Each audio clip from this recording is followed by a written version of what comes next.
పెద్ద సైన్యము, చుట్టూ వేల సంఖ్యలో శత్రు సైన్యం ఉంది. ఇస్రాయేలులంత విస్తారమైన శత్రు సైన్యం ఉంది. ఎంతమందిని బంధించడానికి? ఒక ఎలీషాని తీసుకొని వెళ్ళడానికి, ఆ ఒక్క ఎలీషాని తీసుకొని వెళ్ళడానికి అంత పెద్ద సైన్యం వస్తే ఎలీషా ప్రవక్త మాత్రం ఎంత నిశ్చింతగా ఉన్నాడో.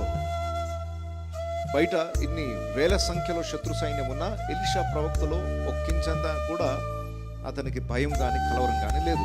ఎందుకు లేదు? వాళ్లకు ఇతనికి మధ్యలో ఉన్న దేవుని సైన్యాన్ని చూశాడు, దేవుని అగ్ని రథాలను చూశాడు. తన దాసుడు చూడలేకపోయాడు.